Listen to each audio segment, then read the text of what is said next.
Planter un arbre. Une action collective et transformatrice à l'échelle du monde.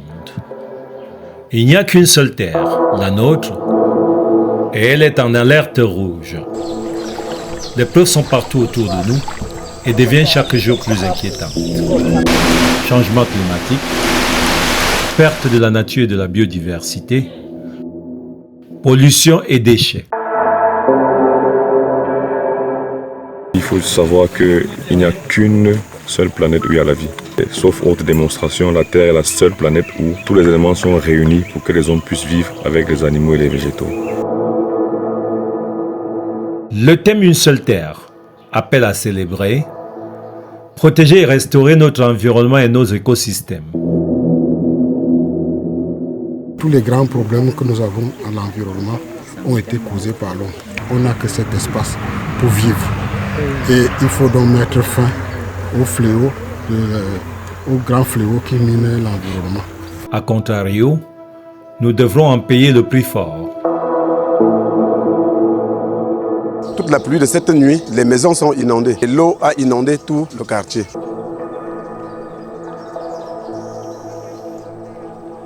Il y a eu de fortes grandes pluies qui ont entraîné des inondations, ce qui a détruit plusieurs parcelles des champs des producteurs.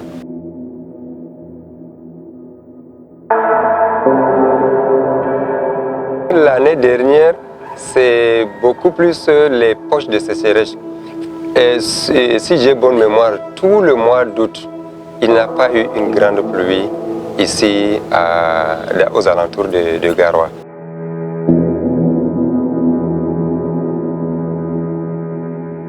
Le Sud aussi, comparativement à d'autres régions, est en train de subir le rafle de la conversion. Conversion par les activités de développement. Bien sûr, on doit se développer, mais aujourd'hui, les questions dans le Sud de pouvoir réconcilier le développement et la conservation des ressources.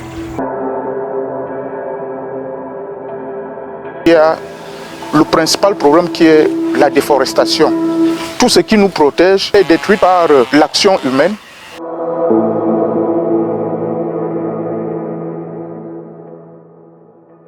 Selon des experts, le bien-être de 40% de l'humanité, soit 3,2 milliards de personnes, est déjà compromis par la dégradation du monde naturel.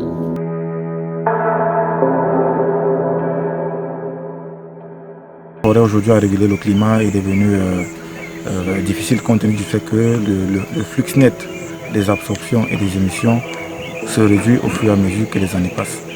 Ce flux net veut dire que nos forêts n'arrivent plus en réalité à stocker la même quantité de carbone qu'il y a 10 ans, qu'il y a 20 ans. La perte de cette biodiversité, la perte de nos forêts, la perte de l'ensemble de nos essences réduit la fertilité du sol.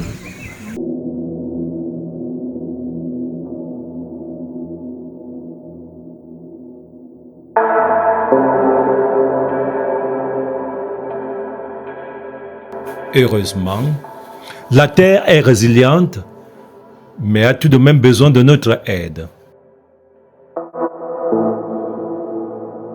Le plus difficile, c'est le changement de mentalité. C'est l'acceptation que sans un environnement sain et propre, on ne peut pas se développer. C'est un travail sur les mentalités de tout un chacun. C'est ça le plus difficile. Si, par exemple, on fait le braconnage et les animaux finissent en brousse, et nos enfants qui vont venir, si on dit à l'enfant de montrer l'éléphant, il ne connaît pas ce qu'on appelle les vies, qu'on fasse mal le nom.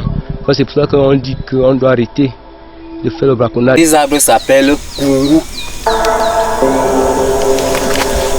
et l'autre s'appelle Pio. La décennie des Nations Unies pour la restauration des écosystèmes appelle les humains dès lors à un effort sans précédent pour guérir la Terre. Une jeune fille qui finit d'étudier et qui éteint la lumière après elle. Quelqu'un qui se brosse les dents, qui prend la peine de fermer son robinet. Prendre un taxi avec d'autres personnes, au lieu de se mettre seul dans une voiture. Ce sont des petits gestes comme ça, si je peux ne citer que cela, qui contribuent déjà à réduire de manière significative, si on se marre beaucoup, les émissions de gaz à effet de serre. Il n'y a pas de petite action quand on parle d'environnement.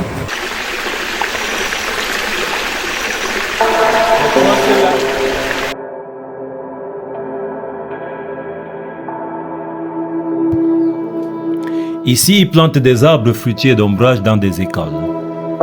Si au cours des 10 prochaines années, nous multiplions ces gestes, devant le choc, entre notre avidité d'un côté et l'humanité de l'autre, il y aura un équilibre entre les deux.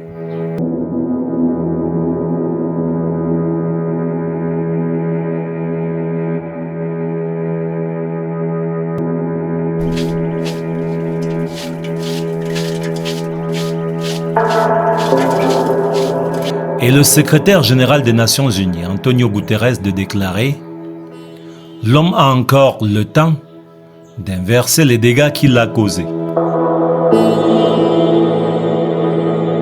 La survie de notre terre en dépend.